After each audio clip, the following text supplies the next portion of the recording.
Hello students, today we'll see the second unit in civics, that is central government. Introduction. The central government is the supreme government in our country. The headquarters of the central government is located at New Delhi. Articles 52 to 78 in part 5 of Indian Constitution deals with the union executive.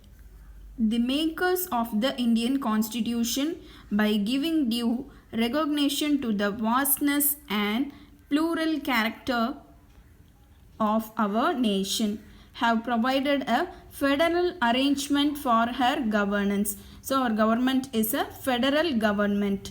The central government consists of three organs, namely Union Executive, Legislature and Judiciary. The Union Executive consists of the President, Vice President and Council of Ministers headed by the Prime Minister and the Attorney General of India. The legislature is known as the Parliament. It consists of two houses. They are Rajya Sabha and the Lok Sabha.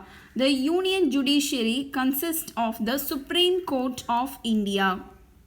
So see here, central government has three organs. They are executive, legislature and judiciary.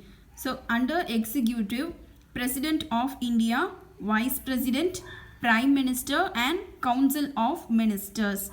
Under legislature, Parliament is there. It consists of two houses, that is Rajya Sabha and Lok Sabha. So in Rajya Sabha, 238 members are elected by the state assemblies and 12 peoples are nominated by the president.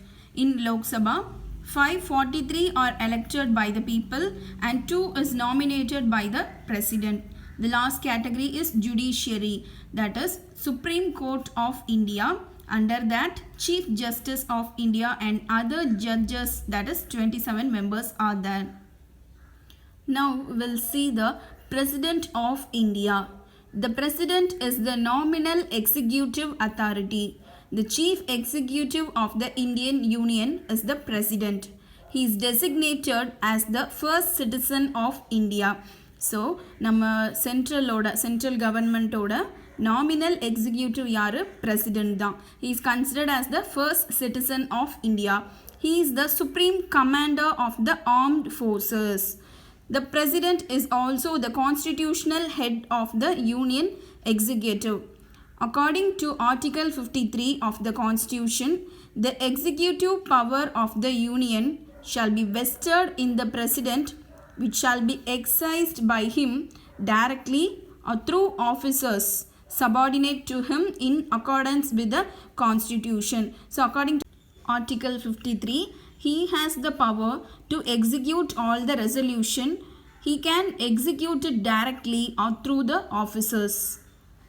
Qualification for the election as president. He should be a citizen of India. He must have completed the age of 35 years. He must not hold any office of profit under the union, state or local government. He should have the other qualification required to become a member of the Lok Sabha. His or her name should be proposed by at least 10 electors and seconded by another 10 electors of the Electoral College, which elects the president. So the first point is he should be a citizen of India. He must have completed the age of 35 years. So அவர் வந்து ஒரு இந்திய குடிமகனாக இருக்கணும். அவருக்கு 35 வயசு complete ஆகிருக்கணும். அவர் வந்து வேறு எந்த ப்ராஃபிட்டபிள் ஆக்குபேஷன்லேயும் இருக்கக்கூடாது. ஸோ அவங்களுக்கு வந்து லோக்சபா மெம்பர் ஆகிறதுக்கான தேவையான ஒரு குவாலிஃபிகேஷன் அவர்கிட்ட இருக்கணும். அவரோட நேமை ஒரு 10 எலக்டர்ஸ் வந்து அந்த எலக்டோரல் காலேஜில் சொல்லணும். அதை வந்து அடுத்தது ஒரு 10 பேர் அதை ஓகே அப்படின்னு ப்ரப்போஸ் பண்ணும். Then only he can elected as a president of India. The President cannot be a member of Parliament or of a state legislature. If he is a member of any legislature, his seat will be deemed to have been vacated on the date he or she assumes the office of President.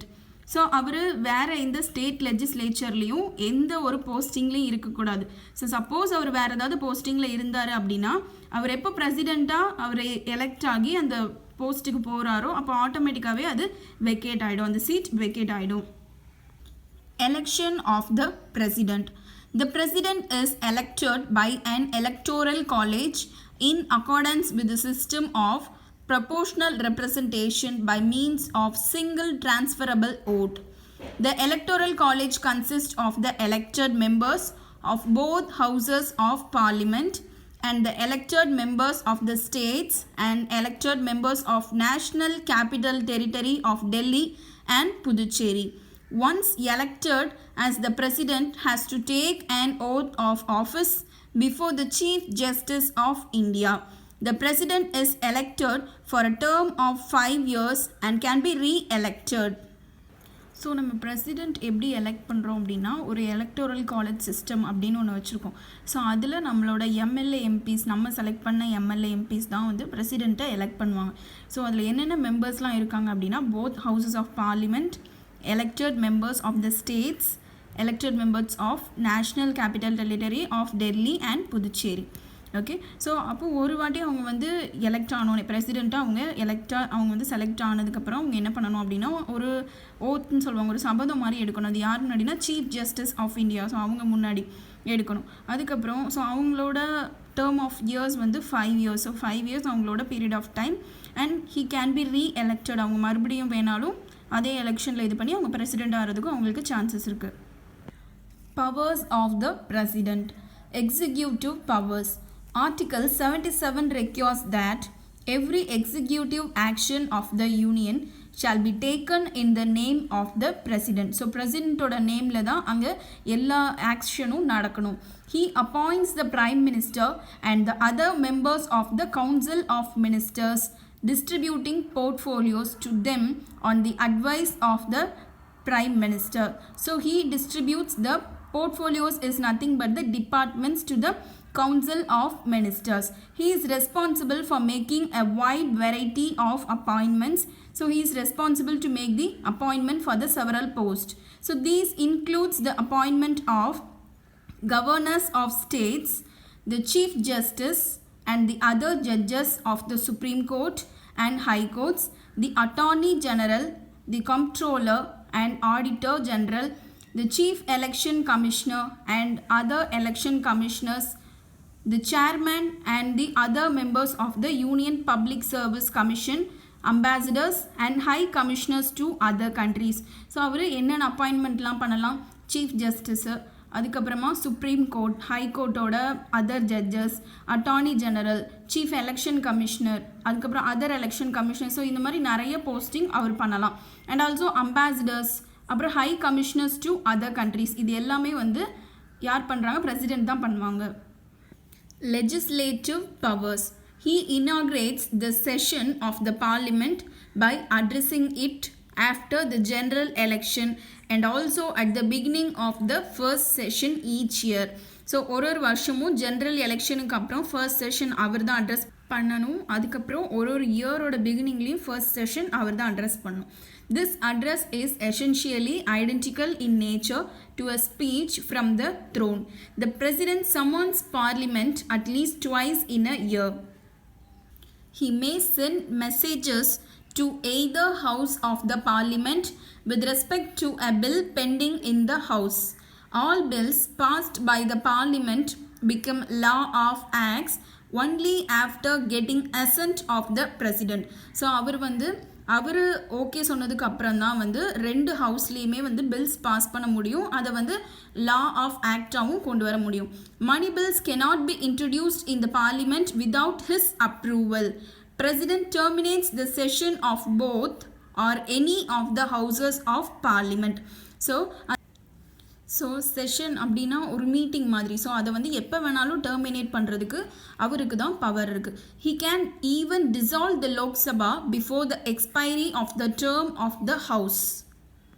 He nominates 12 persons who are eminent in literature, science, sports, art and social service to the Rajya Sabha. So you are nominating 12 persons to the Rajya Sabha, no? So the persons who are eminent in the following department, that is literature, science, sports, art and social service, can be a member of Rajya Sabha.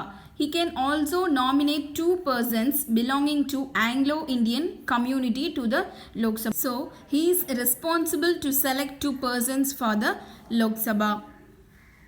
Financial power. Annual budget of the central government is presented before the Lok Sabha by the Union Finance Minister only with the permission of the President. He causes to be laid before the Parliament the annual financial statement. The Constitution of India places the contingency fund of India is at the disposal of the President.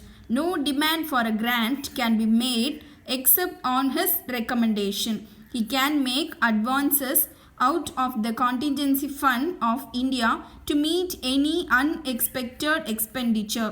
He constitutes a finance commission after every 5 years. So central government oda annual budget finance minister வந்து பிரசிடென்ட்டோட பெர்மிஷனோட தான் present பண்ண முடியும்.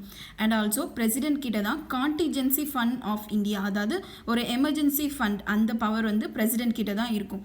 So in case அங்கே ஏதாச்சும் unexpected expenditure, அதாவது எதிர்பாராத செலவு ஏதாவது இந்தியாவில் அந்த மாதிரி பண்ண வேண்டி இருந்துச்சு அப்படின்னா அந்த கான்டின்ஜென்சி ஃபண்ட், அந்த எமர்ஜென்சி ஃபண்ட்லேருந்து எடுத்து அந்த செலவுகளை சரி கட்டுறதுக்கு நம்ம பிரசிடென்ட்டுக்கு மட்டும்தான் பவர் இருக்கும். Judicial powers. Article 72 confers on the President power to grant pardons, reprieves, respites or remissions of punishment or to commute the sentence of any person convicted of an offense.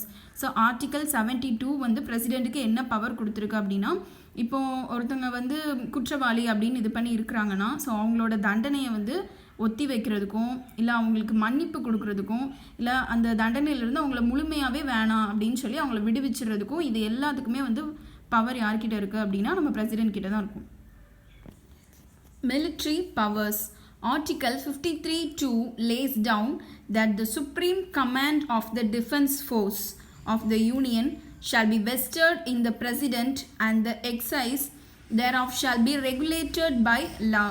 So he is the supreme commander of armed forces. No, so President is the supreme commander of the armed forces. So under his guidance the law will be regulated and implemented by him. Next one is diplomatic powers. The President appoints Indian diplomats to other countries and receives foreign diplomats posted to India. The ambassador designate becomes ambassador after calling on the President and presenting his credentials. All treaties and agreements with foreign states are entered into the name of the President. So the President appoints Indian diplomats. Diplomats is nothing but தூதர்கள்னு சொல்லுவாங்கள்ல, நம்ம தூதர்கள், சரியா? So இங்கேருந்து நம்ம president தான் இந்தியாவோட தூதர்களை வந்து அவர் தான் அப்பாயிண்ட் பண்ணுவார். அண்ட் ஆல்சோ ஃபாரின்லேருந்து இங்கே வந்திருப்பாங்கல்ல, ஸோ அவங்களையும் அவர் தான் ரிசீவ் பண்ணுவார். ஸோ அவங்க எப்படி அந்த அம்பாசிடர் போஸ்ட் ஆக முடியும் அப்படின்னா, he want to present all his credentials to the president. அவங்களோட எல்லா டாக்குமெண்ட்ஸ் எல்லாத்தையுமே வந்து பிரசிடென்ட் கிட்ட கொடுத்ததுக்கப்புறம் தான் அவங்க அந்த போஸ்டிங்க்கு செலக்ட் ஆவாங்க. All treaties and agreements with foreign states are entered into the name of the President. Emergency powers. The President has been empowered by the Constitution to proclaim national emergency under Article 352, state emergency under Article 356, financial emergency under Article 360. So these are the emergency powers which President can use under these articles. Removal of the President. The President may be writing under his hand addressed to the Vice President, resign his office. The President may, for violation of the Constitution, be removed from office by impeachment in the manner provided in Article 61. The impeachment action can be brought out in the form of resolution in either house of the Parliament. It must be supported by not less than 1/4 of the total strength of the house for its introduction. The president shall, in spite of the conclusion of his term, continue to hold office until his successor enters upon his office. So president வந்து அவங்களோட ரெசிக்னேஷனை wise president கிட்ட கொடுக்கலாம். And also அவங்க கான்ஸ்டிடியூஷனுக்கு எதிராக ஏதாவது problem பண்ணியிருக்காங்க அப்படின்னா அவங்க அந்த வேலையிலேருந்து அவங்கள ரிமூவ் பண்ணிடுவாங்க. He can be remove from the office by impeachment. அவங்க என்ன குற்றம் செஞ்சாங்களோ அதை பொறுத்து அவங்க அதிலேருந்து அவங்கள ரிமூவ் பண்ணிடுவாங்க. ஸோ அவங்க என்ன பண்ணாங்களோ the impeachment action can be brought out in the form of resolution in either house of the parliament. So அந்த இம்பீச்மெண்ட்டுக்கு அவங்க எடுத்த ஆக்ஷன் வந்து 2 ஹவுஸ்லேயும் வந்து அவங்க அதை ரெசல்யூஷனாக கொண்டு வரணும். அதுக்கு எவ்வளோ பேர் சப்போர்ட் பண்ணணும் அப்படின்னா 1/4. ஸோ 4ல் வந்து 1 பார்ட் அதுக்கு சப்போர்ட் பண்ணணும். அதுக்கப்புறம் தான் அவங்கள அதுலேருந்து ரிமூவ் பண்ணுவாங்க. So the president shall, in spite of the conclusion of his term, continue to hold office until his successors enters upon his office. So அடுத்தது பிரசிடென்ட்டுக்கு அடுத்த ஒரு ஆள் வருவாங்க இல்லையா. ஸோ நெக்ஸ்ட் பிரசிடென்ட் வர வரைக்கும் இவங்க இந்த போஸ்ட் வந்து அவங்களோட டேர்ம் முடிஞ்சதுக்கப்புறமா அவங்களோட பீரியட் ஆஃப் டைம் 5 years அப்படின்னா ஸோ அது முடிஞ்சதுக்கப்புறமா அவங்க அதை கண்டினியூ பண்ணலாம் நெக்ஸ்ட் ஒரு பர்சன் வர வரைக்கும். Next heading is Vice President. The Vice President occupies the second highest office in the country. He is accorded a rank next to the President in the official warrant of the Presidents. This office is modeled on the lines of the American Vice President. So this is as similar to the American Vice President model. Article 63 of the Constitution provides for a Vice President of India. This office has been created to maintain the political continuity of the state. So Dr. Radhakrishnan, he is the first Vice President of India. Qualification for the election as Vice President. He should be a citizen of India. He must have completed the age of 35 years. He must not hold any office of profit under the union, state or local government. He should have the other qualification required to become a member of the Rajya Sabha. Election and term of the Vice President. Article 66(1), the Vice President, like the President, is elected not directly by the people but the method of indirect election. So Vice President is not elected directly by the people. He is elected by the indirect election. The term of office of the Vice President is 5 years. His office may be terminated earlier than the fixed term either by resignation, death or by removal. So அவங்களோட term his office அப்படின்னா அவங்களோட பதவி வகிக்கிற அந்த time இருக்கும் இல்லையா. So அந்த time period வந்து அந்த 5 yearsக்கு முன்னாடியே அது இதாகும். எப்படி அப்படின்னா ஒன்று அவர் ரிசைன் பண்ணார், இல்லைனா அவர் இறந்துட்டார், அப்படி இல்லைனா அந்த போஸ்டிங்லேருந்து அவரை எடுத்துட்டாங்க. அப்படி ஏதாச்சும் நடந்தது அப்படின்னா அவங்களோட அந்த பதவிக்காலம் வந்து டெர்மினேட் ஆகலாம். He is eligible for re-election. Till then, Deputy Chairman of the Rajya Sabha can perform the duties of the Chairman of the Rajya Sabha. So, Vice President elect ஆகிறதுக்கு வரைக்கும் Rajya Sabha ஓட Deputy Chairman வந்து Vice President அவங்களோட வேலையை continue பண்ணலாம். Removal of the Vice President. The Vice President may be removed from his office by a resolution of the Council of States, passed by a majority of all the 10 members of the council and agreed to by the House of the People. A resolution for this purpose may be moved only after a notice of at least a minimum of 14 days has been given of such an intention. So vice பிரசிடெண்ட்டை remove பண்ணுறதுக்கு 2 ஹவுஸ்லேயுமே majority வாங்கினதுக்கு அப்புறம் தான் அந்த resolution கொண்டு வர முடியும். So wise பிரசிடெண்ட்டுக்கு ஒரு 14 daysக்கு முன்னாடியே இந்த மாதிரி ஒரு ரெசல்யூஷன் கொண்டு வர போகிறோம் அப்படின்னு சொல்லி அவருக்கு ஒரு notice அனுப்பிச்சிடணும். Functions of the Vice President. The Vice President is ex officio chairman of the Rajya Sabha. He regulates the proceeding of the House. He decides the order of the House. He decides the admissibility of a resolution or question. He suspends or adjourns the House in case of a grave disorder. When the President is unable to discharge his duties due to illness or absence from the country, he attends to the functions of the President for a maximum period of 6 months. So ராஜ்யசபாவில் எல்லா ஆர்டரையும் அவர் தான் regulate பண்ணணும். And also இப்போ அங்கே ஏதாச்சும் பெரிய problem அப்படின்னா அவங்க வந்து அதை சஸ்பெண்ட் பண்ணுறதுக்கும் இல்லை அட்ஜான்ஸ் அப்படின்னா அது ஒரு முடிவுக்கு கொண்டு வர்றதுக்கும் இவருக்கு ரைட்ஸ் இருக்கும். அப்புறம் பிரசிடெண்ட் எப்பயாச்சும் அங்கே இல்லை அவருக்கு ஏதாச்சும் உடம்பு முடியல அந்த மாதிரி டைமில் இவர் வந்து ஒரு 6 monthsக்கு வந்து இவர் பிரசிடெண்ட்டாக அங்கே ஆக்ட் பண்ணலாம். அந்த ஃபங்க்ஷன்ஸ் அந்த ஆக்ட்ஸ் எல்லாத்தையுமே அவர் பார்த்துக்கலாம்.